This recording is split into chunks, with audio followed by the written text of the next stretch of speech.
Welcome to Telugu one health. నేను మహాలక్ష్మి. మనతో పాటు యునాని డాక్టర్ సత్య గారు ఉన్నారు. వారితో మాట్లాడదాం. నమస్తే మేడం. నమస్తే. ప్రస్తుతం మళ్ళీ కరోనా విజృంభిస్తోంది. కరోనా పాండమిక్ అని ఒకటే అంతటా ప్రపంచం అంతటా వినిపిస్తోంది.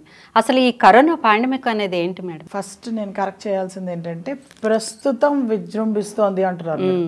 ప్రస్తుతం కాదు, అది అప్పటి నుంచి అలాగే నడుస్తూనే ఉంది.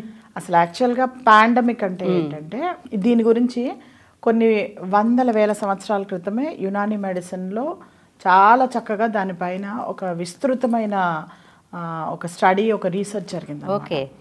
అయితే యాక్చువల్గా చెప్పాలి అంటే కనుక అఫ్కోర్స్ 400 BC నుంచి ఉంది పాండమిక్.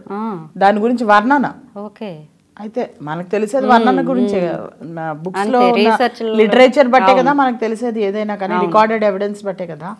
సో ఆ రికార్డెడ్ ఎవిడెన్స్ లో మనకి 400 BCలో కూడాను పాండమిక్ గురించి వర్ణన ఉంది. దాన్ని యునాని మెడిసిన్ లో మేము వబా అంటాం. వబా. సో ఈ వబా గురించి మనకి పాస్ట్ హిస్టరీలో ఉంది. అయితే దీని గురించి చాలా వండర్ఫుల్గా ఒక చక్కటి ఒక ఏమంటారు మాకు దిశా నిర్దేశం మా యునాని డాక్టర్స్కి ఇవ్వబడడం అన్నది ఒక గొప్ప Persian Unani doctor 1st century and 2nd century ఆ టైంలో ఆ గ్రూప్ ఆఫ్ డాక్టర్స్ ఎవరైతే ఉన్నారో వాళ్ళు ఇచ్చారనమాట. 2nd century అంటే ఇప్పుడు కాదు కదా మేడం, చాలా ఓల్డెస్ట్ కదా. సో అప్పుడే వాళ్ళు ఏం చేశారంటే ఈ వబా ఏదైతే ఉందో ఆ వబా అన్నదానికి ఎలాంటి ఫుడ్ తీసుకోవాలి, ఎలాంటి జాగ్రత్తలు తీసుకోవాలి, ఎలా దాన్ని కంట్రోల్ చేయాలి, ఎలా మెడిసిన్స్ ఇవ్వాలి అనేది మొత్తం సవిస్తరంగా దానిలో చెప్పబడింది అనమాట. అయితే అలా చెప్పబడ్డ దాన్ని టాపిక్గా తీసుకుని నేను లాస్ట్ ఎపిసోడ్స్లో కూడా ఒకసారి మనం మాట్లాడుకున్నాము. అవిసెనా ది గ్రేట్ అనే డాక్టర్ ఎవరైతే ఉన్నారో, హకీం బూ అలీ సీనా ఆయన పేరు. హకీం బూ అలీ సీనా సాహబ్ ఎవరైతే ఉన్నారో ఆయన పేరు మీద ఒక మూవీ తీశారు 1957లో. అది మీరు ఇప్పుడు కూడా మీరు యూట్యూబ్లో కానీ గూగుల్లో కానీ అవిసినా ద ఫిజిషియన్ అని చెప్పి టైప్ చేసి మీరు సెర్చ్ చేస్తే కనుక 1957 అని టైప్ చేస్తే వచ్చేస్తుంది ఆ మూవీ.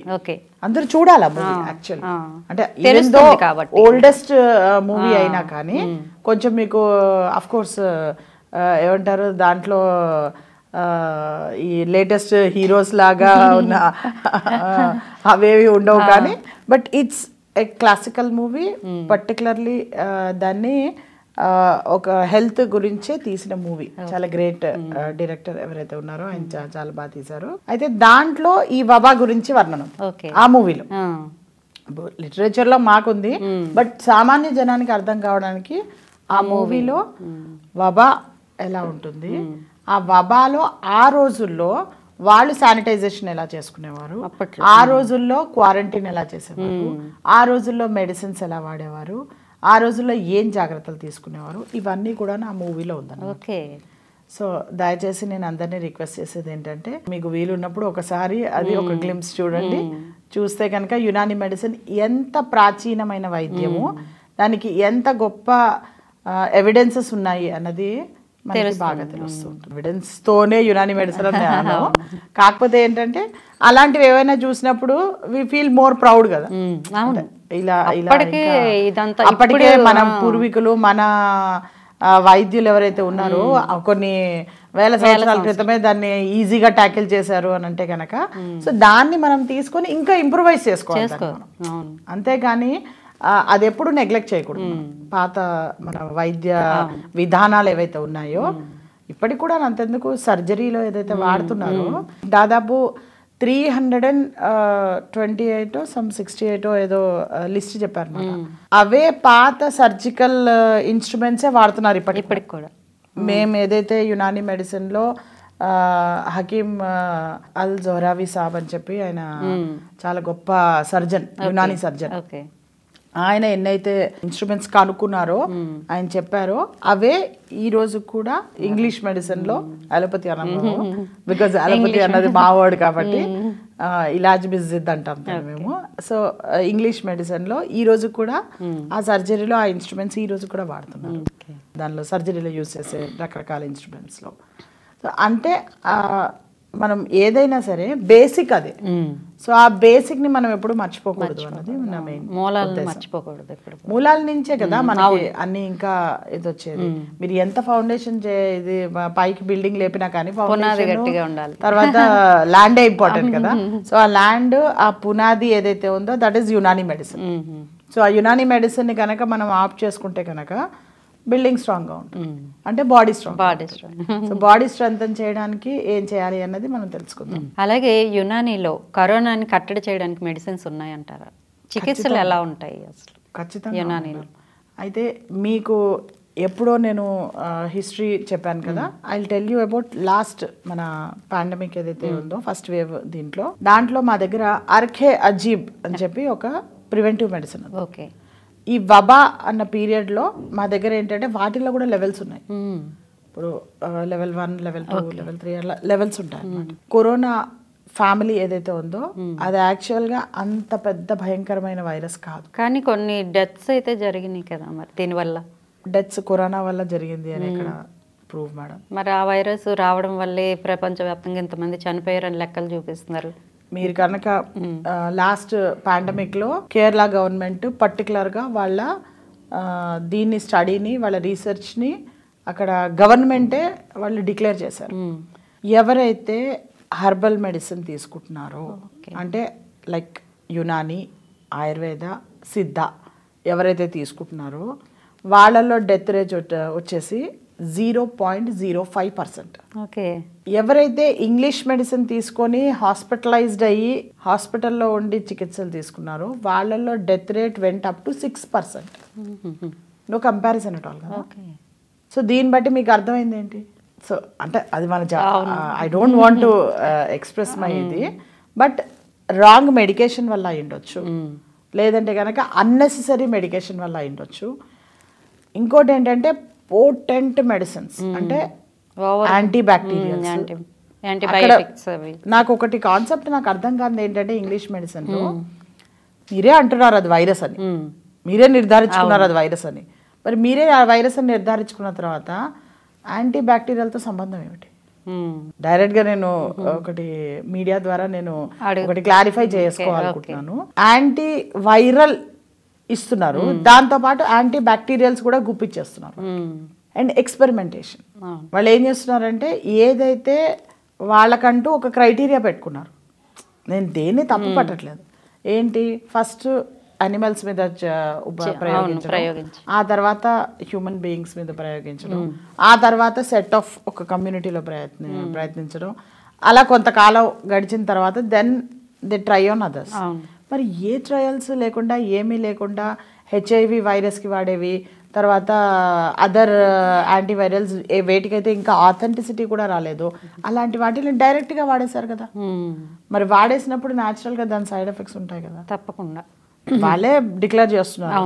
ఇప్పుడు కోవిడ్ వ్యాక్సినేషన్ వాడిన తర్వాత వాస్కులర్ డిసీజెస్ బాగా ఎక్కువైపోయాయి. సో ఇవన్నీ కూడాను ఏంటంటే ఎక్స్పెరిమెంటేషన్ జరుగుతుంది అంతే అక్కడ.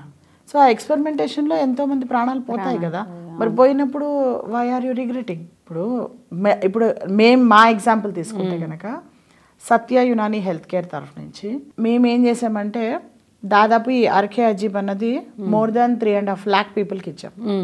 ఇన్ పర్టికులర్లీ మేము 1 lakh పీపుల్కి ఇచ్చినప్పుడు ఒక పర్టికులర్ దీంట్లో మేము స్టడీ చేసామన్నమాట. ఇన్ పర్టికులర్ 25,000 మేము పర్సన్స్ తీసుకొని స్టడీ చేసాం.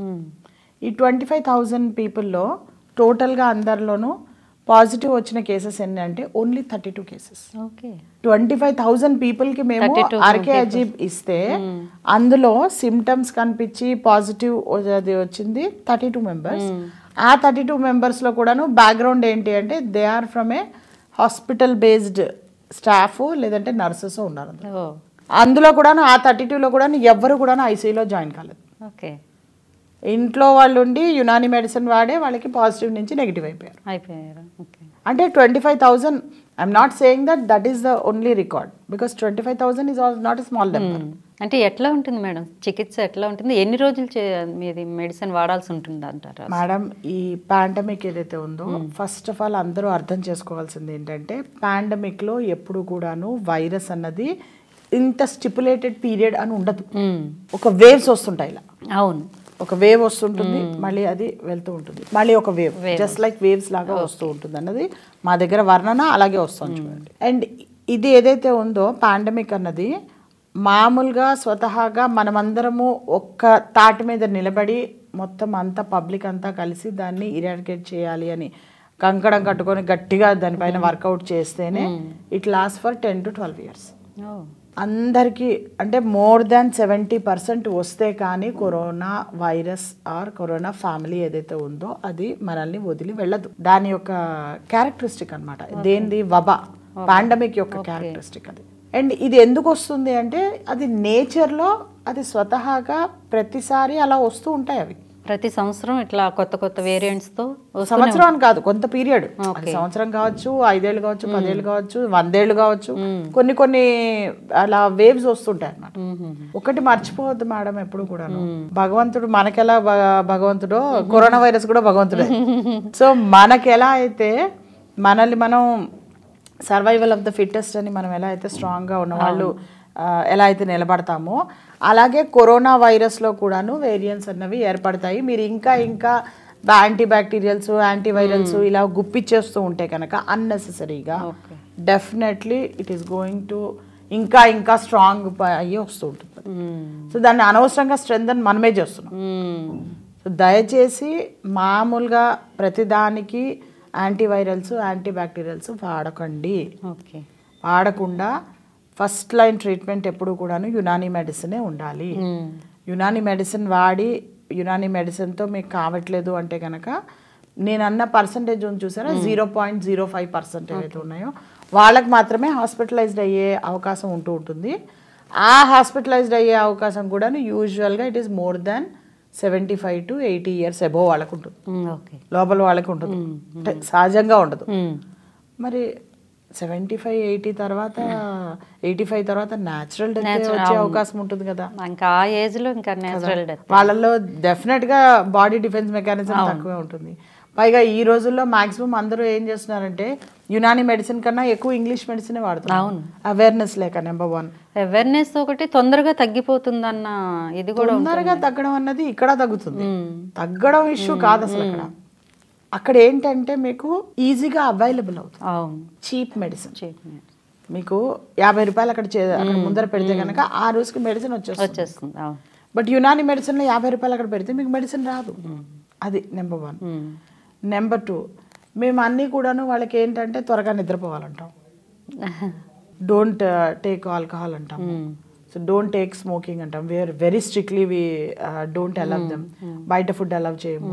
అంటే ఇలా కొన్ని రెస్ట్రిక్షన్స్ అవన్నీ కూడాను యునానీ మెడిసిన్ లో ఇప్పటి వాళ్ళకి ఏంటంటే అలా వాళ్ళు గాడి తప్పేసినప్పటికీ అది కష్టంగా అనిపిస్తుంది.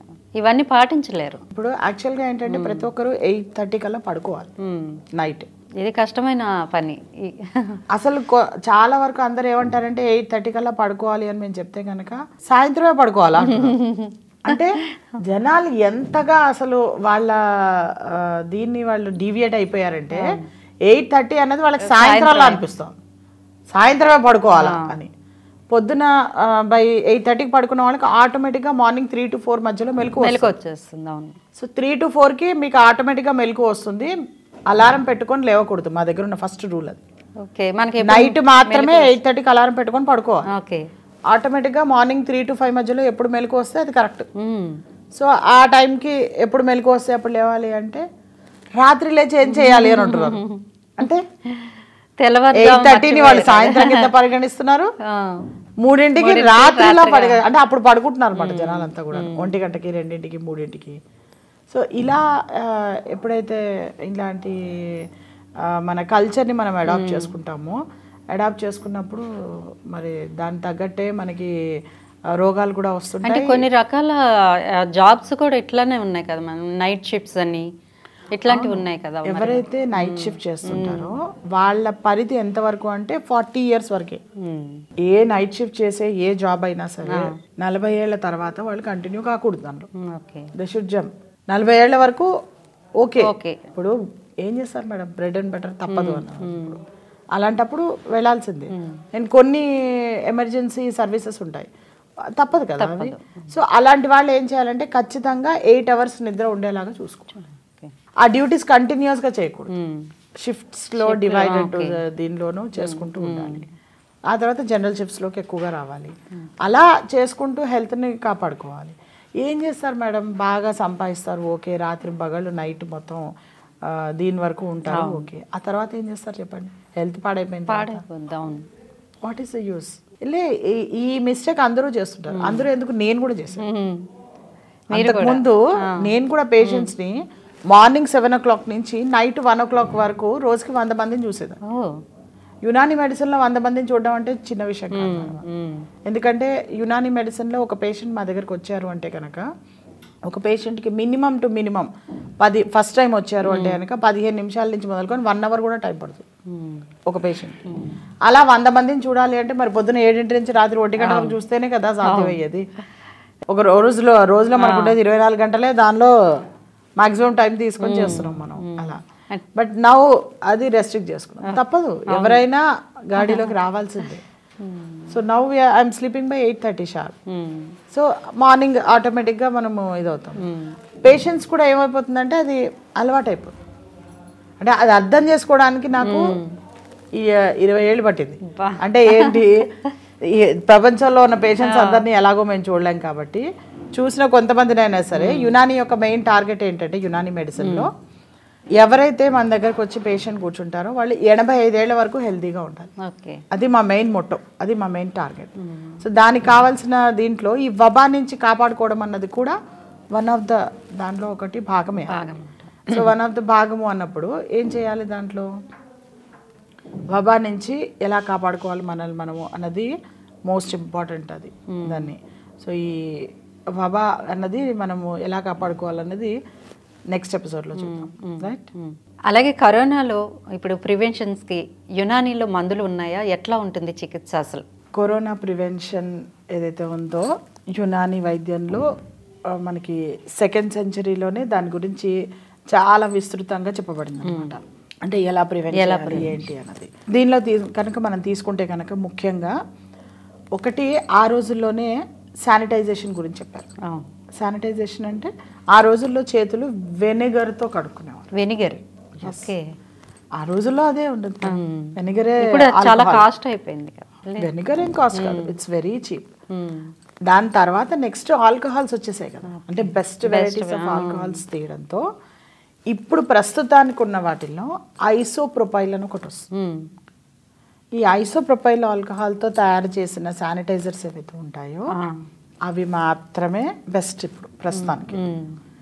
వెనిగర్ ఆఫ్ కోర్స్ ఇంట్లో గృహిణులు, తర్వాత ఎవరైతే ఇంట్లో మామూలుగా ఏమంటారు ఇలా మెడికల్ ఫీల్డ్లో లేని వాళ్ళు ఆర్ మెడికల్ ప్రొఫెషన్లో ఫీల్డ్లో ఉన్న వాళ్ళతో కాంటాక్ట్లోకి రాని వాళ్ళు ఆర్ కాంటాక్ట్లోకి వచ్చే వాళ్ళు ఎవరైతే ఉంటారో వాళ్ళు ఐసోప్రొపైల్ యూస్ చేయాలి. ఎవరైతే అలా కాకుండా ఇంట్లో ఉంటారో వాళ్ళు చక్కగా మీ ఇంట్లో ఉన్న వెనిగర్ తీసుకొని దాంతో మీరు హ్యాండ్ వాష్ చేసుకొని ఏదైనా ఫుడ్ తినేసి అంతా ఇదైపోయిన తర్వాత బయటికి వెళ్ళి ఇంట్లోకి వచ్చారు లేదా బయటికి వెళ్తున్నారు లేదా సమ్ కాంటాక్ట్లోకి వచ్చారు ఎవరితో ఉన్నా, యూజువల్గా అందరికీ కూడా మేము చెప్పేది ఒకటే, మన పద్ధతులు ఏవైతే ఉన్నాయో అవి పాటించండి. మన పద్ధతులు అంటే యూజువల్గా హిందూయిజంలో మనము చేతులెత్తి నమస్కారం చెప్తాం అందరికి. అదే ఇస్లాంలో అయితే కనుక వాళ్ళు సలాం అని అంటే ఎక్కడ కూడాను మనము చెయ్యి ఇవ్వము ఎవరికి కూడా, షేక్ హ్యాండ్ చేయము. అది షేక్ హ్యాండ్ అన్నది అది వెస్ట్రన్ మెథడ్. సో అలాంటి వెస్ట్రన్ మెథడ్ ఏదైతే ఉందో దాన్ని కాకుండా మన ఈ 2 పద్ధతులు ఏవైతే నమస్తే కానీ లేదంటే కనుక సలాం అన్నది వీళ్ళు ఏదైతే చెప్తున్నారో ఇవి 2 కనుక మనం కనుక కంటిన్యూ అయితే కనుక డూ యూ నో అక్కడికే 50% ఆపేయచ్చు. ఓకే, కేవలం నమస్తే తర్వాత సలాం ఈ 2 చెప్పడం వల్ల 50% అన్నది మనం అక్కడికే ఆపేయచ్చు. రెండోది మోస్ట్ ఇంపార్టెంట్ ప్రివెన్షన్ దీనిలో ఏంటంటే ఒకటి వినిగర్తో హ్యాండ్ క్లీన్ శానిటైజ్ చేసుకోవడం అన్నది మోస్ట్ ఇంపార్టెంట్. మూడో ఇంపార్టెంట్ థింగ్ ఏంటంటే ప్రివెన్షన్లో ఎవరికైతే జలుబు చేస్తుందో లేదంటే దగ్గు, ఆయాసము, జ్వరము, లూజ్ మోషన్స్ ఇలాంటివి ఎవరైతే బాధపడుతూ ఉంటారో వాళ్ళని క్వారంటైన్ చేయడం. క్వారంటైన్ చేయాలి. ఎస్. అయితే ఈ క్వారంటైన్ ఏదైతే ఉందో ఈ క్వారంటైన్ గురించి మనం సపరేట్గా మళ్ళీ ఎపిసోడ్లో మాట్లాడుకుందాం. ఎందుకంటే క్వారంటైన్ వచ్చిందే యునాని మెడిసిన్ నుంచి. సో అది పెద్ద స్టోరీ. ఆ స్టోరీ కహానీ తెలుసుకుందాం తర్వాత మనం. సో అలా క్వారంటైన్ చేయడం అన్నది మోస్ట్ ఇంపార్టెంట్. అండ్ క్వారంటైన్ అంటే అందరూ అనుకుంటున్నట్టుగా ఏదో వారం రోజులో 10 రోజులో 12 రోజులో కాదు క్వారంటైన్ అంటే. క్వారంటైన్ అంటే యాక్చువల్గా 40 days. 40 days. దాని పేరే అది. క్వార్టా అంటే 40 days. క్వారంటైన్ అన్నది ఏదైతే ఉందో అది 40 days చేసే ప్రక్రియని క్వారంటైన్ అంటారు. సో 40 days వరకు వాళ్ళు ఏం చేయాలి, సపరేట్ ఒక రూమ్స్లో ఉండడం అన్నది ఆ పూర్వకాలంలో చేసేవారు. సో ఇలా క్వారంటైన్ ఏదైతే ఉందో ఆ క్వారంటైన్లో మనకి యూజువల్గా పూర్వకాలంలో ఏం చేసేవారంటే ఆ రోజుల్లో మనకి అంత మెడికల్ సొఫిస్టికేషన్ లేదు కాబట్టి 40 days చేసేవారు. సో మొన్న ఫస్ట్ వేవ్లో కూడా మేము చాలా మటుకు ఎవరికైతే చాలా సీరియస్గా వచ్చిందో వాళ్ళందరినీ 40 days చేసాం మేము క్వారంటైన్ అన్నది. బట్ ఇప్పుడున్న ఈ నెక్స్ట్ సైకిల్స్ ఏవైతే వస్తున్నాయో వీటిలో మనం 40 days కాకపోయినా సిమ్టమ్స్ కంప్లీట్గా తగ్గిపోయిన ఇంకో 2-3 days తర్వాత వరకు ఉంటే చాలు. ఓకే, సిమ్టమ్స్ తగ్గిన 2-3 days. ఇంకోటి మోస్ట్ ఇంపార్టెంట్ థింగ్ ఏంటంటే క్వారంటైన్ అవ్వడానికి లాస్ ఆఫ్ పే అవుతుందని ఆలోచించి ఎవరైతే బయటికి వెళ్తారో వాళ్ళు ఏం చేస్తారంటే ఇంట్లోకి వచ్చి ఇంట్లో వాళ్ళ కోసం అని చెప్పి క్వారంటైన్ ఉంటారు. బట్ బయట మాత్రం వెళ్ళిపోతున్నారు జాబ్స్కి. ఎవరైతే అలా చేస్తున్నారో వాళ్ళకి నేను చెప్పదలుచుకుంది ఒకటే, బయటికి వెళ్ళాము మన ఇంట్లో వాళ్ళు కాదు కదా బయట వాళ్ళు కదా సఫర్ అయ్యేది అని కనుక అనుకుంటే కనుక మొత్తం సైకిల్ రిపీట్స్ అక్కడి నుంచి మళ్ళీ మీ ఇంటికే వస్తుంది. అలా అనుకోకండి. అండ్ సొసైటీని ఇలాంటి పాండమిక్స్ వచ్చేవి వబా వచ్చేవి కూడా ఎందుకు అంటే హ్యూమన్ బీయింగ్స్ అందరూ ఒకటవ్వడానికి. ఇలాంటివన్నీ వచ్చినప్పుడే న్యాచురల్ గా అందరూ మళ్ళీ పద్ధతుల్లోకి వచ్చేస్తారు. లిటరలీ నేను అబ్జర్వ్ చేసింది ఏంటంటే దాదాపు ఇప్పుడు నేను 2004లో మేము స్టార్ట్ చేసాం సత్య యునాని హెల్త్ కేర్. సో 2002 నుంచే నాది ప్రాక్టీస్ నడుస్తుంది. సో 2004 నుంచి కూడా లెక్కెట్టుకుంటే కనుక అప్పటి నుంచి ఇప్పటి వరకు చూస్తే కనుక ఇప్పటి జనరేషన్ బాగా పాడైపోతున్నారు అని ఎంతోమంది మాట్లాడుతూ ఉంటారు. బట్ నాకు అర్థమైంది ఏంటంటే ఈ కరోనా బిఫోర్ కరోనా తర్వాత చాలా మార్పు వచ్చింది. ఇప్పటి జనరేషన్ జాగ్రత్తలు తీసుకుంటున్నారు బాగా. అంటే నేను ఎంతమందికి అయితే యూత్తో నేను ఇంటరాక్ట్ అయ్యి మీకు జీన్స్ అన్నది మన ఫ్యాబ్రికే కాదు అసలు మన ఇండియన్కి సూట్ అవ్వదు, దానివల్ల ఇన్ఫర్టిలిటీ పెరిగిపోతుంది, స్టాప్ ఇట్ అంటే కనుక వాళ్ళు అర్థం చేసుకొని జీన్స్ ఆపేశారు. అంటే నేను కాంటాక్ట్ అయిన యూత్ ఎవరైతే ఉన్నారో ఎవరికైతే నేను ఇలా 8:30కి పడుకోవడం వల్ల ఏ లాభాలు ఉన్నాయో చెప్తున్నానో దే ఆర్ స్లీపింగ్. 8:30 కల్లా పడుకోవడానికి ప్రయత్నిస్తున్నారు వాళ్ళు, పొద్దున్నే లేస్తున్నారు వాళ్ళకి. ఇది అంటే యునాని మెడిసిన్లో అది ఏదైతే మనం చెప్పామో రాత్రి 8:30కి పడుకోవడం అన్నది ఇది ఈ వబా టైంలో ప్రివెన్షన్కి చాలా హెల్ప్ అవుతుంది. ఎవరు ఎంత బాగా నిద్రపోతారో వాళ్ళకి బాడీ డిఫెన్స్ మెకానిజం అంత బాగా పనిచేస్తుంది. ఎందుకంటే మీరు టైం ఇస్తున్నారు బాడీకి, దాన్ని రిలాక్స్ అవుతుంది, ఇంకా బాడీ కూడా రిపేర్ చేసుకోవడానికి. నిద్రలో బాడీ దాన్ని రిపేర్ చేసుకుంటూ ఉంటుంది. అండ్ బ్రెయిన్ నర్వస్ సిస్టమ్ అవన్నీ కూడాను రిలాక్స్ అవుతాయి. సో మంచి నిద్ర అన్నది మోస్ట్ ఇంపార్టెంట్. ఇంకా చెప్పాలి అంటే కనుక ఇప్పటి కాలమాన పరిస్థితుల్లో మంచి గాలి లేదు, మంచి ఫుడ్ లేదు, తినడానికి భోజనము సరిగ్గా ఉండట్లేదు, అన్నిట్లలోనూ పెస్టిసైడ్స్ అన్ని ప్రాబ్లమ్సే, స్ట్రెస్ ఒత్తిళ్లు అవన్నీ మామూలు అయిపోయాయి. మీ చేతిలో ఉన్నది నిద్ర ఒకటే. సో అట్లీస్ట్ దాన్నన్నా మీరు టైం టు టైం 8:30 కల్లా పడుకోవడానికి ప్రయత్నించండి. పడుకోండి, నేను నిద్రపోవడం తర్వాత సంగతి. 8:30 కల్లా మీ బాడీ ఫ్లాట్ అయిపోవాలి. అంటే సెల్ ఫోన్ పట్టుకోనో అది పట్టుకోనో కాదు. సో ఈ రేడియేషన్ ఇవన్నీ కూడాను మనము ఈ వబా టైంలో ప్రివెంట్ చేయాలి. ఇలా ప్రివెంట్ చేయడం వల్ల కూడాను చాలా మటుకు మనము వబా అన్నది ప్రివెంట్ చేయగలుగుతాం. సో మంచి నిద్ర, మంచి ఫుడ్, తర్వాత ఈ శానిటైజేషన్ ఏదైతే ఉందో అది వెనిగర్తో ఇంట్లో వాళ్ళు చేసుకోవాలి. అదే హెల్త్ కేర్ వర్కర్స్ అయితే మీరు తీసుకునే శానిటరీ బాటిల్ మీద ఐసోప్రొపైల్ ఉందో లేదో చూసుకోవాలి. అండ్ ఆఫ్టర్ దట్ ఎవరికైనా ఇలాంటి హెల్త్ ఇష్యూస్ వస్తే క్వారంటైన్ అయిపోవాలి. ఆర్కే అజీబ్ అని చెప్పి డ్రాప్స్ దొరుకుతాయి యునాని మెడిసిన్లో. అది 1 drop in 1 glass వామ్ వాటర్లో ఎర్లీ మార్నింగ్ తాగేసేయాలి. పరగడుపున తాగాలంటారు. పొద్దున్నే లేవగానే ఫస్ట్ గ్లాస్ అది తాగితే సరిపోతుంది. కరోనా వస్తే యునాని వైద్యంలో ఎలా ఉంటుంది చికిత్స? కరోనా తర్వాత, కరోనాకి ముందు ఎట్లా ఉంటుందో కొంచెం వివరించండి. షూర్, తప్పకుండా మేడం. యూజువల్గా అందరూ ఏమనుకుంటుంటారంటే ఇలాంటి వబా ఇలాంటి పాండమిక్స్లో వీటిల్లో యునానీ వైద్యంలో అసలు మనకి ట్రీట్మెంటే లేదు అన్నట్టుగా ఫీల్ అవుతూ ఉంటారు.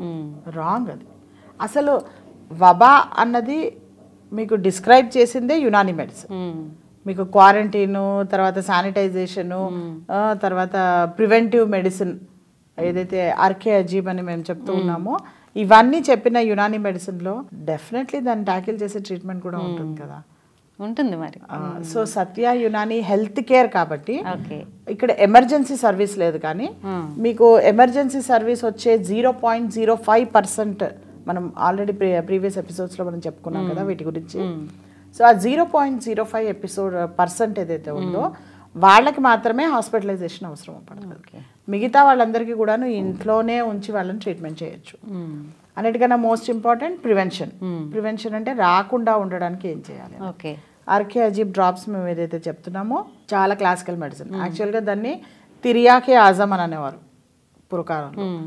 అయితే చాలా అజీబో గరీబ్ అంటే చాలా ఎక్స్ట్రాడినరీగా ఇది ఈ వబా టైంలో జనాలు ప్రాణాంతకమైన ఈ వబాకి ఇది కాకుండా ఆ రోజుల్లో డెత్ రేట్స్ ఎక్కువ ఉండేవి కదా ఈ రోజుతో కంపేర్ చేసుకుంటే.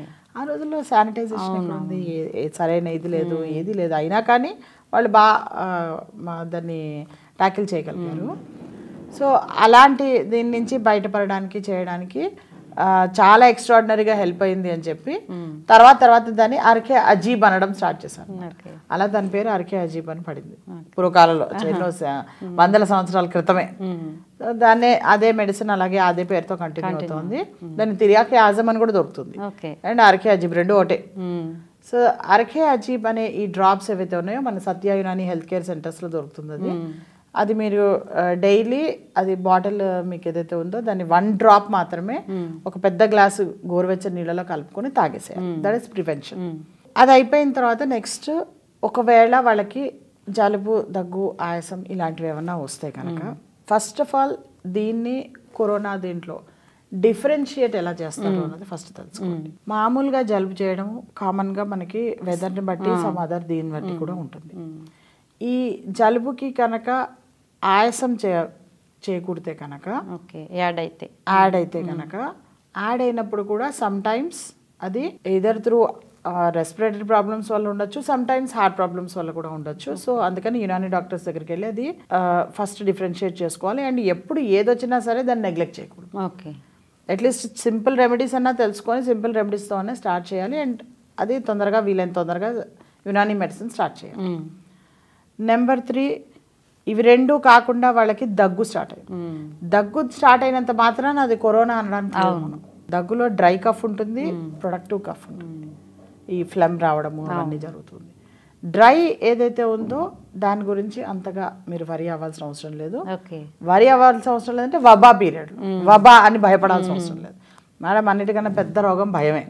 సో ఆ భయాన్ని ఫస్ట్ పక్కకు పెట్టండి. Nothing will happen. సో ఇవన్నీ ఏం చేయాలి మనము యునానీ మెడిసిన్లో మనము ప్రత్యేకంగా ఇలా వాటికి సంబంధించిన మెడిసిన్స్ తీసుకొని కూడా వాటిని తగ్గించుకోవచ్చు. వీటన్నిటికీ ఫీవర్ యాడ్ అయింది, then we should be very cautious. Fever వచ్చినంత మాత్రం అన్ని ఫీవర్స్ కరోనా అని కూడా ఏమీ కాదు. బట్ స్టిల్ అయినా కానీ ఫీవర్ ఉంది అంటే మాత్రము ఛాన్సెస్ ఆర్ మోర్. సో అందుకని వెంటనే మిమ్మల్ని మీరు ఎప్పుడైతే జలుబు, ఆయాసం ఇలాంటివి వస్తాయో అప్పుడే క్వారంటైన్ అయిపోవాలి. సో క్వారంటైన్ అయిపోయి మీరు ఇవన్నీ కనుక వీటిలన్నిటికీ కనుక యునానీ మెడిసిన్స్ తీసుకుంటే కనుక అది అంతవరకు రానివ్వదు.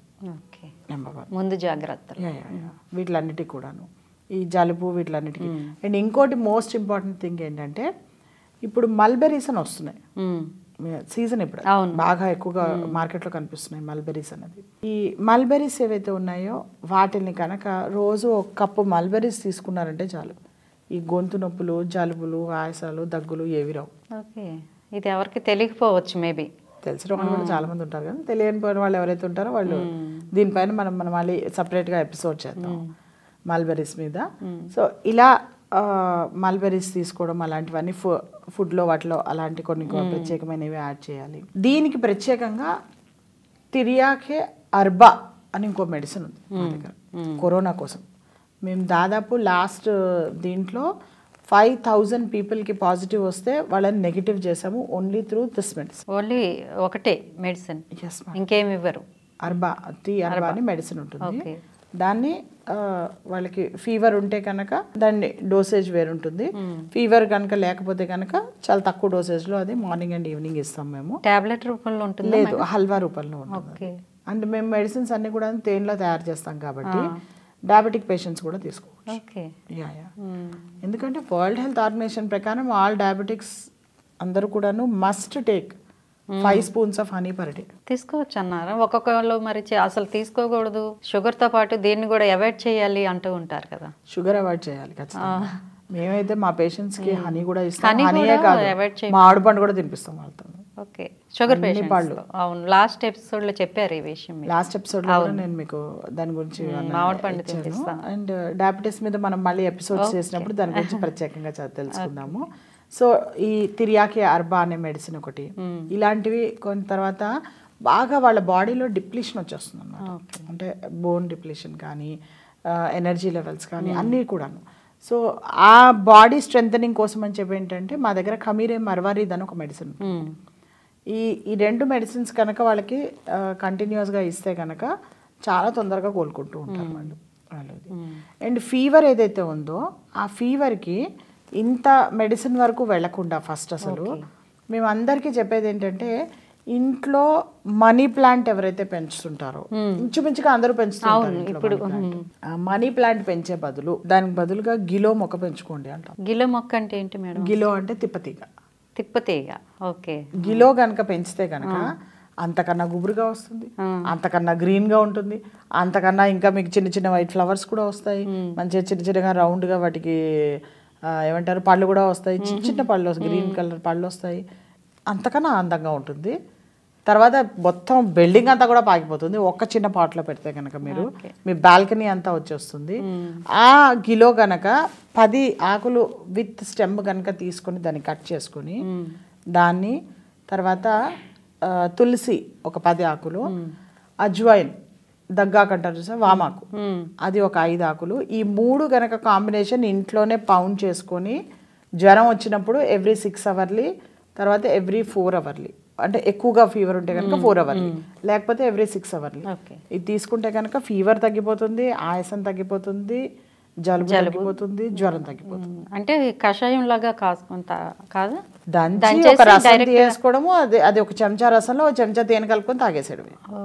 అలా కూడా చేయొచ్చు. లేదు మాకంత ఓపికలు లేవు, మేము మొక్కలు పెంచలేము, మేము ఒక గ్లాస్ నీళ్లు పొద్దున సాయంత్రం పోయడం మా వల్ల కాదు అని అనుకుంటే కనుక మాకు సత్య యునాని హెల్త్ కేర్లో కానీ ఇతరత్ర యునాని స్టోర్స్లో కానీ సఫూఫే గిలో అని చెప్పి ఒకటి పౌడర్ దొరుకుతుంది. ఆ పౌడర్ తీసుకొచ్చి ఒక కప్పు నీళ్ళలో చెంచా కలిపేసుకొని తాగేయడం, అది తీయగా కూడా ఉంటుంది.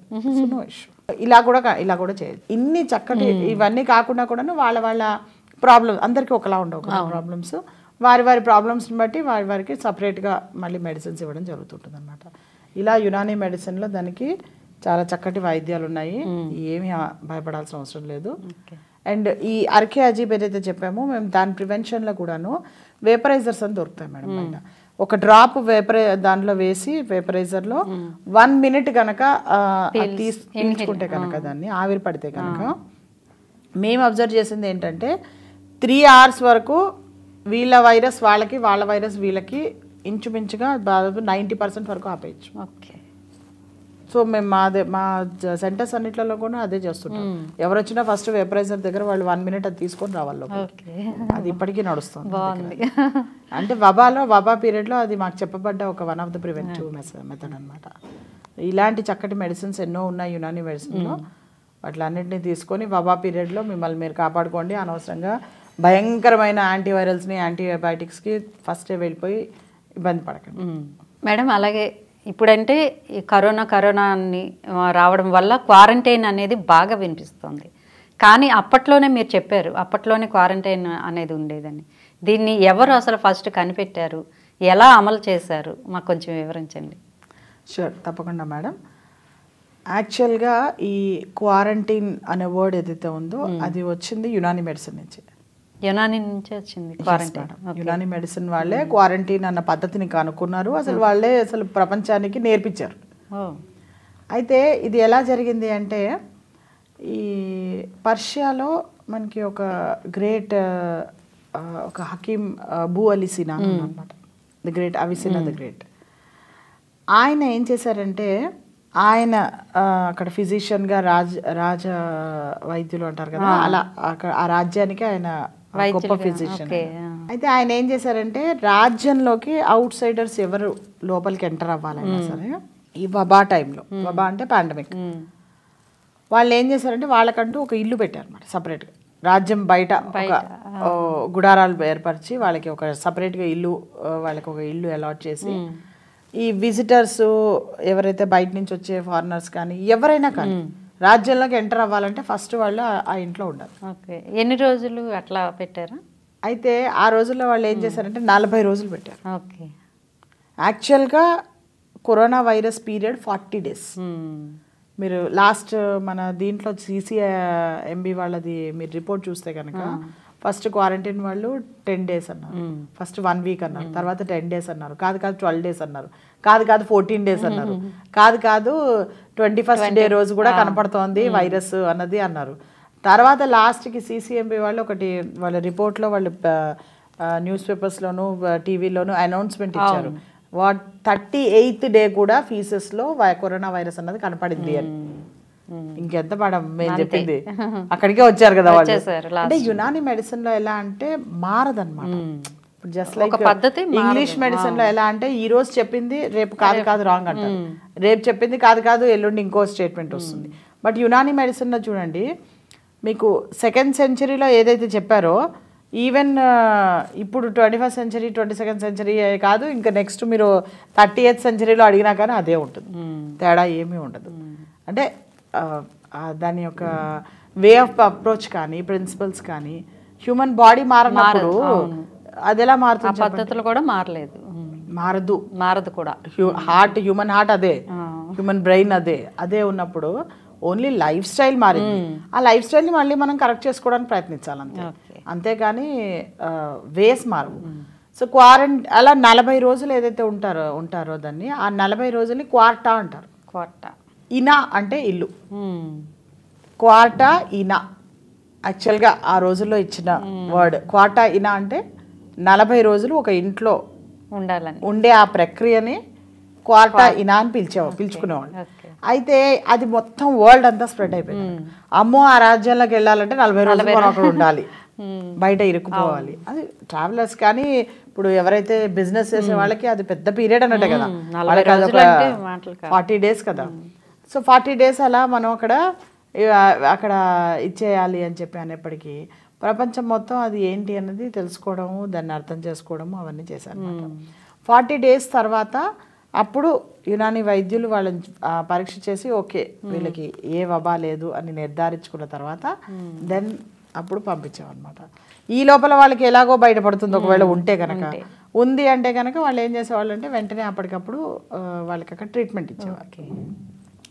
మన దగ్గర కూడా వబా అన్నది ఇంత స్ప్రెడ్ అవ్వడానికి కారణం ఏంటంటే అందరూ కూడాను ఏం చేస్తున్నారంటే ఫ్లైట్స్లో ఏదో వ్యాక్సినేషన్ తీసుకున్నా ఉన్నారు, ఆ వ్యాక్సినేషన్తో ఎవరికి అసలు ఏమీ ఒరిగిందేం లేదు, బట్ అది తీసుకోవడం వల్ల ఇంకా వాస్కులర్ డిసీజెస్ వచ్చాయి. కానీ దాంతో అది తీసుకొని మొత్తం విచ్చలవిడిగా అండ్ జనాల్లో కూడా ఒక అపోహ ఏమొచ్చిందంటే మేము వ్యాక్సినేషన్ తీసుకున్నాం కాబట్టి వీఆర్ సేఫ్ అని అనుకున్నారు. బట్ యాక్చువల్లీ అదేం కాదు, వ్యాక్సినేషన్ తీసుకున్న వాళ్ళకే ఇంకా మోర్ డేంజరస్. ఎందుకని వస్తుంది అట్లా అంటారు? ఎందుకు అంటే ఇప్పుడు వ్యాక్సినేషన్కి కూడా అది ఏంటంటే ఒక వ్యాక్సిన్ అన్నది బయటికి రావాలి అంటే కనుక it takes nearly 1 to 2 generations. Okay, అంటే పోలియో వ్యాక్సినేషన్ కూడా బయటికి రావడానికి 75 ఏళ్ళు పట్టింది. యాక్చువల్గా ఒక వ్యాక్సినేషన్ బయటికి రావాలంటే మినిమం 30 years పడుతుంది. దాన్ని ఫాస్ట్ అప్ చేయడము ఏదో ఇచ్చేయడం అలా ఏం ఉండదు. మీకు 3 monthsలో వ్యాక్సినేషన్ అనేది ఏకంగా తయారై మీకు మార్కెట్లోకి వచ్చింది అంటే కనుక 3 to 6 monthsలో మీరు చెప్పేది ఎలా ఉందంటే బిడ్డ 1 weekలో మొత్తం బయటకు వచ్చేసింది. 9 నెలలకి బయటికి రావాల్సిన బిడ్డ 1 weekలో వచ్చిందంటే ఒప్పుకుంటారా? ఒప్పుకోరు. ఎందుకు ఒప్పుకోవట్లేదు మరి? వ్యాక్సినేషన్ ఒప్పుకున్నప్పుడు పూర్తిగా తయారవ్వాలి కదా. మరి వ్యాక్సినేషన్ ఎలా ఒప్పుకున్నారు? కానీ అది మనం ఏం దాని గురించి ఎక్కువగా మనం చర్చించలేము, ఎందుకంటే అదొక అదో పెద్ద ఇది దాన్ని పక్కన పెడితే కనుక. సో అలా దానివల్ల ఏమైపోయింది, ఎన్నో నష్టాలు కష్టాలు కూడా ఎదుర్కొంటున్నాం ఇప్పటికి కూడా మనం. ఈ ఇలాంటి వ్యాక్సినేషన్స్ కాకుండా ఇలా క్వారంటైన్ ఇలాంటి పద్ధతులు కనుక మనము పాటించినట్టయితే కనుక, అందరూ స్వచ్ఛందంగా పాటించినట్టయితే కనుక, ముఖ్యంగా మీ ఫ్యామిలీ కాపాడుకుంటారు. మిమ్మల్ని మీరు కాపాడుకుంటారు, మీ ఫ్యామిలీని కాపాడుకుంటారు, ఆ తర్వాత మొత్తం సొసైటీ కూడాను హెల్తీగా ఉంటుంది. ఓకే. చాలా వరకు అందరూ ఏం చేస్తుంటారంటే ఈ క్వారంటైన్లో కొన్ని ఇంపార్టెంట్ విషయాలు కూడా చెప్పబడ్డాయి అన్నమాట. 40 రోజులు ఉండడం అంటే 40 రోజులు పడుకోవడం కాదు, 40 రోజులు సెల్ ఫోన్ చూడడం కాదు, 40 రోజులు టీవీలు చూడడం కానే కాదు. ఫిజికల్ యాక్టివిటీ ఆ టైంలో ఎక్సర్సైజెస్ చేయాలి, ఓకే, బలమైన ఆహారం తీసుకోవాలి, 8:30 కల్లా ఖచ్చితంగా పడుకోవాలి, పొద్దున్నే లేవాలి. వాళ్ళన్నీ కూడా ఆ టైంలో ఈ మొక్కలకి ఏదైతే ఉన్నాయో వాటికి సంబంధించిన గార్డెనింగ్స్ కానీ అలాంటి పనులన్నీ చెయ్యాలి. క్వారంటైన్ అంటే అదేదో పడుకోవడం కాదు క్వారంటైన్ అంటే. సో ఇవన్నీ చేయడానికి క్వారంటైన్ అంటారు. అందరూ ఏమనుకుంటుంటారంటే క్వారంటైన్ అంటే సెల్ ఫోన్ చూసుకుంటూ కూర్చోవడం క్వారంటైన్ కాదు. రోజు మామూలుగా అరగంట ఎక్సర్సైజ్, 15 నిమిషాలు మార్నింగ్ అండ్ ఈవినింగ్ వాకింగ్ చేస్తే చాలు ప్రతి వ్యక్తి. బట్ క్వారంటైన్ టైంలో రోజు పొద్దున 1.5 గంట, సాయంత్రం 1.5 గంట వాళ్ళు ఎక్సర్సైజెస్ చేయాలి. దాన్ని రియాజత్ అంటాం మేము, దాన్ని వర్జిష్ అని కూడా అంటాం. సో ఈ వర్జిష్ అనేది మార్నింగ్ అండ్ ఈవినింగ్ చేయాలి ఖచ్చితంగా. వాళ్ళు వాకింగ్ చేయాలి. అంటే కంప్లీట్లీ వాళ్ళలో ఏంటంటే ఈ క్వారంటైన్లో ఉన్న వాళ్ళందరినీ డివైడ్ చేస్తారు అంతేకాని నార్మల్ అంటే ఫారిన్ కంట్రీస్ వాళ్ళనే వాళ్ళు ఆపుతున్నారు, మర్చిపోకండి. అంతేకాని ఇక్కడున్న రాజ్యాల్లో ఉన్న వాళ్ళు కాదు. సో ఇక్కడున్న వాళ్ళు ఏం చేస్తారు, ఎవరికైతే సిమ్టమ్స్ వస్తాయో వాళ్ళని సపరేట్ చేస్తారు. అప్పుడు మీకు కంటామినేషన్ ఉండదు కదా. యూజువల్గా ఈ వబ్బా అన్నది బయట నుంచే మనకు వచ్చి అవుతుంది, అంతేకాని ఇక్కడ మనకి రాదు తొందరగా. సో ఎక్కడో ఒక దీని నుంచి అది స్ప్రెడ్ అవ్వాలి. సో ఆ స్ప్రెడ్డింగ్ అనేది ఫస్ట్ ఆపుతారు అనమాట. ఆపే ఆ పద్ధతి ఏదైతే ఉందో దాన్ని క్వారంటైన్ అంటారు. ఆ క్వార్టా అయినా అన్నది తర్వాత ఫ్యూచర్లో క్వారంటైన్ అంటే యాక్చువల్గా క్వారంటైన్ అది దాని రాను వాడుకల్లో అట్లా క్వారంటైన్ అన్నది ఇది అయిపోయింది. అది అలా వచ్చిందనమాట. క్వారంటైన్ అనేది అది కూడా యాక్చువల్గా క్వారంటైనే. దాన్ని కూడా ఈ ప్రిన్సిపల్ బేసిస్ మీదే అది తయారు చేసి వైరల్ డిసీజెస్ కానీ లేదంటే కంటేజియస్ డిసీజెస్ని కానీ వాళ్ళు అలా సపరేట్ చేస్తారు. అది కూడా మేము ఇచ్చిన వర్డే అది, క్వారంటైన్ అన్నది. క్వారంటైన్కి ఇంత చరిత్ర ఉందన్నమాట. Okay, thank you madam. అలాగే యునానీలో రోగ నిరోధక శక్తి ఇప్పుడు కరోనా తర్వాత అందరూ ఇదే పని ప్రారంభించారు. ఎలా పెంపొందించుకోవాలి, దీనివల్ల చాలా రోగాలు కూడా తగ్గుతాయి అంటున్నారు కదా. యునానీలో ఎలాంటి మెడిసిన్ ఉన్నాయి? అయితే ఈ రోగ నిరోధక శక్తి ఏదైతే ఉందో దాన్ని వీళ్ళు ఇంగ్లీష్లో బాడీ డిఫెన్స్ మెకానిజం అంటారు. యూజువల్గా అందరూ ఏంటంటే ఒక కామన్గా చాలా ఈజీగా సింపుల్గా ప్రతి ఒక్కరు యూజ్ చేసే వర్డ్ ఏంటంటే ఇమ్యూనిటీ అన్నది యాక్చువల్గా చాలా చిన్న area. Okay. Body defence mechanism అనేదైతే ఉందో బాడీలో అది మనకి ఒక రాజ్యంలో డిఫెన్స్, దానిలో ఒక ఆర్మీ కూడా వస్తుంది, పోలీస్ కూడా వస్తుంది, ఎయిర్ ఫోర్స్ కూడా వస్తుంది కదా. అంటే ఎన్నో రకరకాలుగా న్యూక్లియర్ పవర్ వస్తుంది, తర్వాత ఇంకా నేవీ వస్తుంది, తర్వాత ఇంకా చాలా ఉంటాయి రకరకాలుగా, సిఐడిలు, సిబిఐలు అన్ని ఇంకా చాలా రకరకాలుగా ఉంటుంది కదా. సో ఈ ఏదైతే డిఫెన్స్, కస్టమ్స్, అలాంటివి కూడా చాలా ఉంటాయి కదా వాటిలో. సో ఇవన్నీ కలిపితే ఒక డిఫెన్స్ సిస్టమ్, ఒక రాజ్యాంగం. యునానీ మెడిసిన్లో ఏంటంటే we work on that defence system. Okay. అంటే బాడీ డిఫెన్స్ మెకానిజం మీద వర్క్ చేస్తారు. ఇమ్యూనిటీ అన్నది వాటిలో వన్ ఆఫ్ ద వింగ్, ఒక చిన్న wing. Of course important wing. ఇప్పుడు ఆర్మీ అనేది ఇంపార్టెంట్, పోలీస్ డిపార్ట్మెంట్ అనేది ఇంపార్టెంట్ కాదని అంటలేదు, కానీ ఓన్లీ పోలీస్ డిపార్ట్మెంట్ ఉంటే సరిపోతుందా? మిగతావి కూడా ఉండాలి కదా, అన్ని కలవస్తే. సో అలాగే హ్యూమన్ బాడీలో కూడా ఏంటంటే బాడీ డిఫెన్స్ మెకానిజం అని ఒకటి ఉంటుంది అన్నమాట. ఈ రోగ నిరోధక శక్తి అనేది ఏదైతే ఉందో, మీరు తెలుగులో ఏదైతే మనం వాడుతున్నామో వర్డ్, ఆ వర్డ్లోకి ఏంటంటే ఇమ్యూనిటీ అన్నది ఒక వన్ ఆఫ్ ద పార్ట్ అంతే. దీన్ని ఇంప్రూవ్ చేసుకోవాలి అంటే కనుక ముఖ్యంగా యునానీ మెడిసిన్లో సిత్తే జరూరియా అని చెప్పి 6 ఎసెన్షియల్ ఫ్యాక్టర్స్ చెప్పబడ్డాయి అన్నమాట. అస్బాబే సిత్తే జరూరీ అంటారు వీటిని. ఈ 6 ఎసెన్షియల్ ఫ్యాక్టర్స్లో ఏంటంటే ఒకటి ఎయిర్, గాలిని ఎప్పుడూ కూడాను మనము పొల్యూషన్ లేకుండా చాలా జాగ్రత్తగా చూసుకోవాలి. సో గాలిని పొల్యూషన్ లేకుండా చూసుకోవాలి అంటే విలేజ్లో ఉండేవాళ్ళు, సిటీ అవుట్స్కట్స్లో ఉండేవాళ్ళు, వీళ్ళందరూ కూడాను వాళ్ళ ఇంట్లో చక్కగా మొక్కలు పెంచుకొని చేసుకోవచ్చు. మరి ఫ్లాట్స్లో ఉండేవాళ్ళు, స్లమ్స్లో ఉండేవాళ్ళు, వాళ్ళు ఏం చేయాలి? అందుకే మన వాళ్ళు తులసి మొక్క చెప్పారు. తులసి మొక్క ఏదైతే ఉందో మొత్తం ప్రపంచంలో ఎక్కువ కార్బన్ డైఆక్సైడ్ తీసుకొని ఎక్కువ ఆక్సిజన్ వదిలే మొక్క ఏదంటే ఒక తులసి, నెంబర్ 1 పొజిషన్. ఎవరైనా పెంచుకోవచ్చు అంటారా తులసి మొక్కని? అంటే దీనికి కొన్ని పద్ధతులు, హిందూ మతంలో కొన్ని పద్ధతులు. హిందూయిజంలో మనం ఏం చేస్తుంటామంటే తులసి మొక్క యొక్క అద్భుతాన్ని, దాని యొక్క విశిష్టతని వాళ్ళు ఎప్పుడో కనుక్కున్నారు. మన వాళ్ళు హిందూయిజం అంటే ఏంటి? అది రిలీజియన్ కాదు, పద్ధతులు. దేవుణ్ణి కొలిచే పద్ధతిని హిందూయిజం అంటారు. అందరూ చాలా పొరపాటు పడుతుంటారు. హిందూయిజం అంటే రిలీజియన్ అనుకుంటారు. రిలీజియన్ కాదు, ఒక పద్ధతి, దేవుణ్ణి కొలిచే ఒక పద్ధతి. అయితే వాళ్ళు ఏం చేశారంటే ఈ మొక్క ఏదైతే ఉందో ఇంత గొప్ప విశిష్టత ఉంది ఈ మొక్కకని అర్థం చేసుకుని ఎక్కడైతే మన లోపలికి ఎయిర్ ఎంటర్ అవుతుందో, అంటే గుమ్మాల ముందర, తర్వాత ఈ వీటి ముందర, అంటే డోర్స్ కి ఎదురకుండా అక్కడ పెట్టేవారు. ఎందుకు పెట్టేవారు అంటే అందుకే గాలి అక్కడి నుంచి దాని నుంచి లోపలికి రావాలి, ఆక్సిజన్ కంటెంట్ ఉన్న ఎయిర్ ఎక్కువ లోపలికి రావాలని. అయితే ఈ తులసి మొక్క ఏదైతే ఉంటుందో దాన్ని భక్తి యాడ్ చేశారు. అప్పుడు ఏమవుతుందంటే తులసి మొక్క కనిపించిందంటే తొక్కరు, పాడు చేయరు దాన్ని. అందుకోసం అంటారా? అందుకోసం అంటే రోజు పూజించాలి అనే నియమం ఉంది అని చెప్పి. అదే ఎందుకు పూజించినప్పుడే కదా మీరు జాగ్రత్తగా దాన్ని చూసుకునేది. సో అందుకని దానిలో ఉన్న ఆ గొప్పతనానికి పూజిస్తాం మనం. హిందూయిజంలో మనం పూజించేదంటే అందరూ అనుకుంటున్నట్టు ఏదో అన్ని రకాల అనిమల్స్లో కూడా దేవుడిని చూస్తుంటాం కదా. లయన్ని చూస్తామంటే లయన్లోనే ఆ పవర్ని పూజిస్తాం మనం. సన్ గాడ్ అంటే సన్లోనే ఆ పవర్ని పూజిస్తాం అలా అది.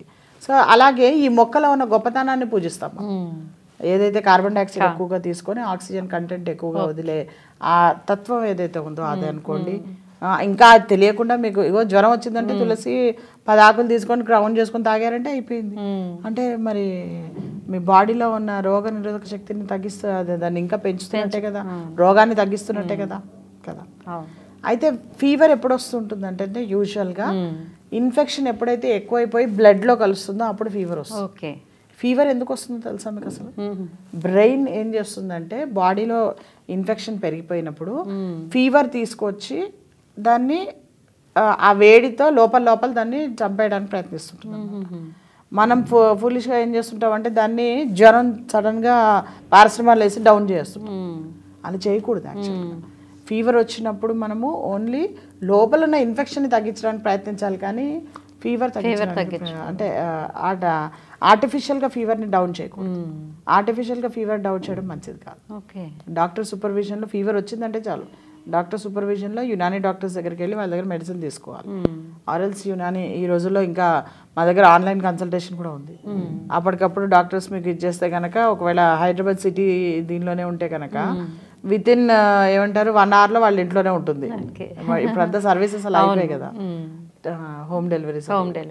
సో అలా ఇది అనమాట. సో ఇలా రోగ నిరోధక శక్తిని ఇంకా పెంచుకోవాలి అంటే ఒకటి ఇలాంటి ఎయిర్ని మనం ఇచ్చేసుకోవాలి. తర్వాత ఫుడ్లో ఎప్పుడు కూడాను వెజిటబుల్స్, ఫ్రూట్స్ ఎక్కువగా యాడ్ చేసుకోవాలి. దానిలో ఏ సీజన్లో వచ్చేవి ఆ సీజన్లో తినాలి. అనవసరమైన అపోహలు పెట్టుకొని డయాబెటీస్ వాళ్ళందరూ కూడాను ఈ పండు తినకూడదు ఆ పండు తినకూడదు అని ఫ్రూట్స్ మానేయకండి. చక్కగా అందరూ ఫ్రూట్స్ తినండి. చక్కగా ఇది డైలీ యాక్చువల్గా చెప్పబడ్డ దీని ప్రకారం అయితే 4 నుంచి 5 రకాల పళ్ళు తినాలి ఒక వ్యక్తి, సగటు వ్యక్తి రోజు.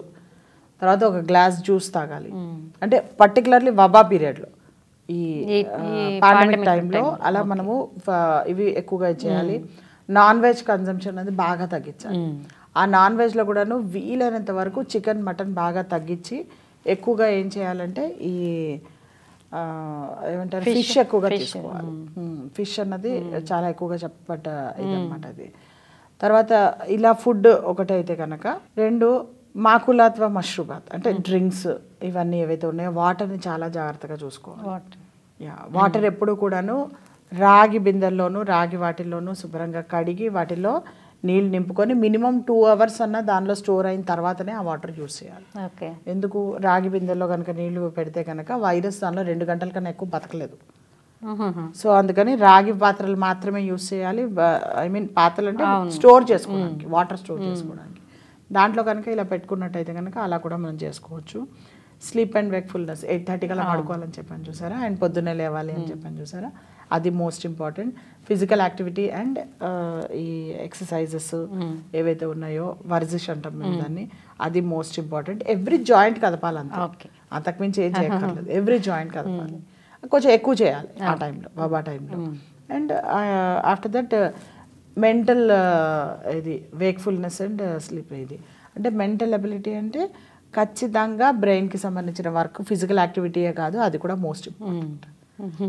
బ్రెయిన్ని కూడా ఎప్పుడు వర్క్లో పెట్టాలి. అంటే దాని అర్థం సెల్ ఫోన్స్ చూస్తున్నావు, టీవీ చూస్తున్నావు కానే కాదు.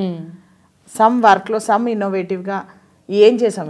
ఈ భూమి మీదకి వచ్చింది కేవలం తినడం పడుకోవడానికి కాదు కదా, మనం సొసైటీకి ఏమి ఇచ్చాము అన్నది కూడా ఆలోచించాలి. సో అలా కనుక మనం చేయగలిగితే కనుక మన థాట్స్ కూడా హెల్తీగా ఉంటాయి. Then we can have good health. Okay madam, అయితే ఇదంతా విన్నాం కదా. ఇప్పుడు మీరు యునానీ డాక్టర్గా కరోనా పాండమిక్ టైంలో మీరు ఇచ్చే సలహాలు సూచనలు కొంచెం చెప్పండి. షూర్, తప్పకుండా మేడం.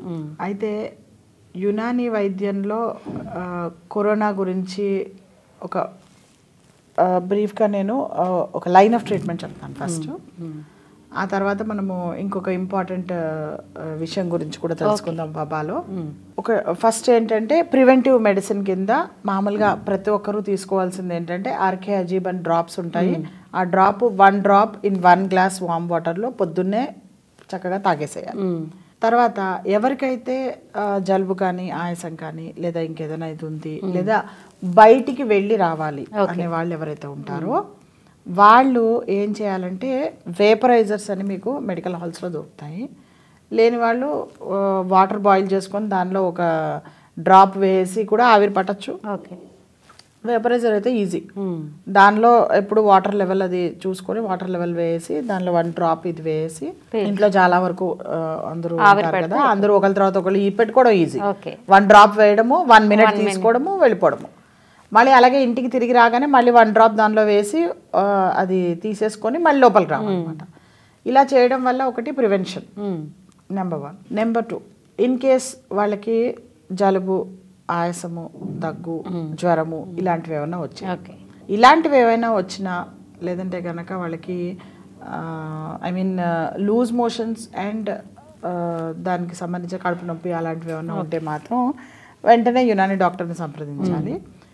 సో ఇలాంటి ఆయాసము, దగ్గు, జలుబు ఇలాంటివన్నీ స్టార్ట్ అయినప్పుడు, ఫీవర్ స్టార్ట్ అయినప్పుడు వెంటనే ఒకటి మేము ఇంట్లో రెమెడీస్ చెప్పాము. లైక్ గిలో ఒకటి, తిప్పతీగ ఒకటి, తులసి ఒకటి, తర్వాత అజ్వాయిన్, వామాకు, ఈ మూడింటిని తులసి పదాకులు, తర్వాత గిలో పదాకులు విత్ స్టెమ్ తీగతో సహా కట్ చేయాలి. తర్వాత అజ్వాయిన్, వామాకు ఒక 5 ఆకులు, ఇది అడల్ట్ డోస్. అదే పిల్లలైతే కనుక దీనిలో సగం డోస్, 5 ఆకులు ఇవి, 5 ఆకులు అవి, 4 ఆకులు ఇవి, 3 ఆకులు ఇవి. అలా మొత్తం అన్ని తీసుకొని వాటిని పౌండ్ అంటే గట్టి బాగా దంచేసి దాని నుంచి రసం తీసుకొని దానిలో తేనె కలుపుకొని ఎవ్రీ 6 hours 6 గంటలకు ఒకసారి.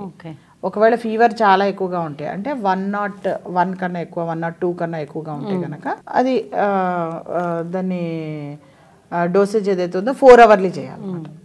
చేసి మంచిగా స్పాంజింగ్ చేసుకోవాలి బాడీ అంతా కూడా పైనుంచి కింది వరకు.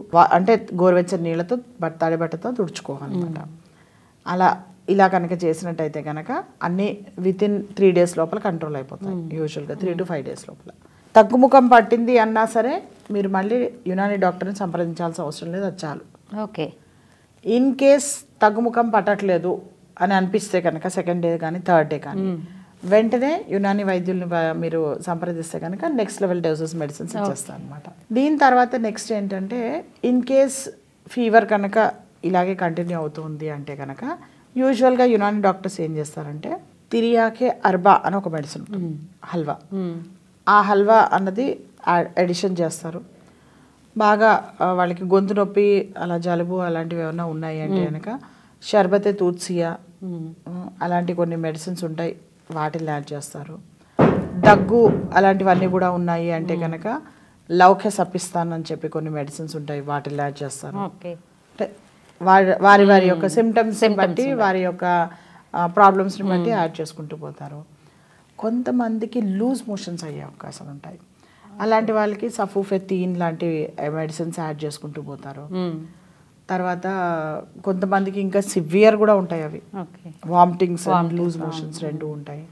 అలా ఉన్న వాళ్ళకి ఏం చేస్తారంటే మాజోనెత్తి ఇవాజ్ అనే మెడిసిన్స్ కూడా యాడ్ చేసుకుంటూ పోతుంటారు. అంటే వారి వారి లక్షణాలు బట్టి ఇది లైన్ ఆఫ్ ట్రీట్మెంట్ మాత్రం నేను చెప్పిన స్టార్టింగ్ ఏదైతే ఎస్ గిలో ఒకటి ఉంటుంది, తర్వాత టీఆర్బా అని ఒక మెడిసిన్ ఉంటుంది, అండ్ ఖమీరే మర్వారిద్ అని చెప్పి బాడీ స్ట్రెంథనింగ్ అంటే బాడీ డిఫెన్స్ మెకానిజంని స్ట్రెంథన్ చేయడానికి అదొక మెడిసిన్ ఉంటుంది. ఈ 3 ఇలా కంటిన్యూ అవుతుంది. మిగతావన్నీ కూడా సిమ్టమాటిక్, అవి తగ్గగానే ఆపేసేయాలన్నమాట. అలా కంటిన్యూషన్ నడుస్తూ ఉంటుంది. వాళ్ళని యూజువల్గా క్వారంటైన్ చేస్తాం మేము, శానిటైజేషన్ చాలా స్ట్రిక్ట్గా పాటిస్తూ ఉంటాము. సో ఇలాంటివన్నీ కూడాను లైన్ ఆఫ్ ట్రీట్మెంట్ అన్నమాట. కరోనా కనుక ఇదైతే కనుక ఇన్ కేస్ ఒకవేళ వాళ్ళకి బాగా జలుబు ఎక్కువగా ఉండి, ఆయాసం ఎక్కువగా ఉండి, దగ్గు ఎక్కువగా ఉంటే కనుక నేను ఏదైతే వేపరైజర్ మేము మన తిరియాకే ఆజమ్ అని కానీ లేదంటే అర్కే అజీబ్ కానీ డ్రాప్స్ ఏదైతే చెప్పామో మేము ఆ డ్రాప్స్ని 1 minute పాటు ఆవిరి పట్టాలని చెప్పాం కదా, 1 drop వేసి అది దాన్ని ఇంక్రీజ్ చేసుకుంటూ వెళ్తాం అనమాట. అంటే ఎవ్రీ 6 hours, అంటే రోజుకి 4 సార్లు కాదు, ఇంకా ఎక్కువగా ఉందంటే ఎవ్రీ 4 hours. కొన్నిసార్లు ఏమవుతుందంటే ఆక్సిజన్ లెవెల్స్ అన్నవి డౌన్ అవుతుంది. అలా డౌన్ అయినప్పుడు ఈ టీఆర్బా ఏవైతే ఇన్హలేషన్ ఉందో ఎవ్రీ 2 hours కూడా ఇచ్చాం మేము. ఇచ్చేప్పటికి ఏమవుతుందంటే అది ఆటోమేటిక్గా మనకి అడ్జస్ట్ అయిపోతూ ఉంటుంది. కొంతమందిలో ఎవరిలో ఒక 10% వాళ్ళలో హాస్పిటల్కి వెళ్ళాల్సిన అవసరం ఉండదు, బట్ ఆక్సిజన్ పెట్టాల్సిన అవసరం వస్తుంది. అంటే ఈ 60 ఏళ్ల పైబడ్డ వాళ్ళు ఎవరైతే ఉంటారో మేడం ఈ రోజుల్లో ఎవరు యునాని మెడిసిన్ మీద, ప్యూర్ యునాని మెడిసిన్ మీద ఉంటున్నారు, అవేర్నెస్ తక్కువగా. So majority of the people అందరూ కూడాను కొన్ని ఏళ్లుగా వాళ్ళు ఇంగ్లీష్ మెడిసిన్ వాడుతూ ఉంటారు. అంటే డయాబెటీస్ అనో, బీపీ అనో, థైరాయిడ్ అనో. పిటి ఏంటంటే ఈ 3 కూడాను డిసీజెస్ కాదు, డిజార్డర్స్. వాటిని ఆర్డర్లో పెట్టండి, యునాని మెడిసిన్స్ వాడి ఇంగ్లీష్ మందులు వదిలించుకోండి, ఆ తర్వాత యునాని మందులు కూడా ఆపేసి ఓన్లీ డైట్ అండ్ వీటి మీదే మీరు వాటిని కంట్రోల్ పెట్టచ్చు అని మేము ఎంత అవేర్నెస్ ఇవ్వడానికి క్రియేట్ చేసినా, ఎంత తాపత్రయపడ్డా ఇంకా ఇలాంటి ఎపిసోడ్స్ కొన్ని లక్షల్లో ఎపిసోడ్స్ చేయాలేమో, చేస్తే కానీ అందరికీ అది అవేర్నెస్ రావడం కొంచెం కష్టమే. బట్ స్టిల్ అయినా కానీ అలా ఇన్నేళ్లుగా మెడిసిన్స్ వాడి వాళ్ళ బాడీని వాళ్ళు పొల్యూట్ చేసుకొని కెమికల్స్ వాడినందువల్ల చాలా సైడ్ ఎఫెక్ట్స్ కూడా ఉంటాయి కదా, వాటి వల్ల కూడా వీళ్ళ బాడీ డిఫెన్స్ మెకానిజం డౌన్ అయిపోతూ ఉంటుంది అన్నమాట. డౌన్ అయినందువల్ల కూడా వాళ్ళకి ఆక్సిజన్ లంగ్స్ కెపాసిటీ కానీ అవన్నీ తగ్గుతూ ఉంటాయి. సో అలా తగ్గినప్పుడు కొంత సపోర్ట్ వాళ్ళకి అవసరం ఉంటుంది. సో ఎప్పుడైనా సరే 95 కన్నా డౌన్ కాకూడదు. ఆప్ట్ అంటే కనుక 98 above. 98 కన్నా డౌన్ అవుతోంది అంటే కనుక ఎమర్జెన్సీ సర్వీస్ కింద ఆక్సిజన్ సిలిండర్స్ తెప్పించుకొని పెట్టుకోవాలి. మార్కెట్లో మనకి మామూలుగా దొరుకుతాయి. మాకు సెంటర్స్ని కలిసినా వీళ్ళు చెప్తారు, ఇవి వాళ్ళని చెప్తే కనుక వాళ్ళు తీసుకొచ్చి పెడతారు. ఓన్లీ ఫిల్లింగ్ మాత్రమే ఛార్జెస్ తీసుకుంటారు, సిలిండర్కి ఏం తీసుకోరు. ఫిల్లింగ్ అన్నది అయిపోయిన కొద్దీ మీకు ఇన్స్ట్రక్షన్స్ ఇస్తూ ఉంటారు. మా దగ్గర అసోసియేట్ డాక్టర్స్ కూడా ఉంటారు, వాళ్ళ సూపర్విజన్లో ఎవ్రీడే వీళ్ళు వాళ్ళకి కాల్ చేస్తారు అనమాట. వాళ్ళు డైలీ వాళ్ళకి రిపోర్ట్ పంపించాలి. అలా అన్ని కొంత దానికంటూ ఒక ప్రాసెస్ ప్రత్యేకమైన ఇది ఉంటుంది అనమాట. అలా వాళ్ళకి అన్నీ కూడాను సర్వీసెస్ ఇవ్వడం జరుగుతూ ఉంటుంది.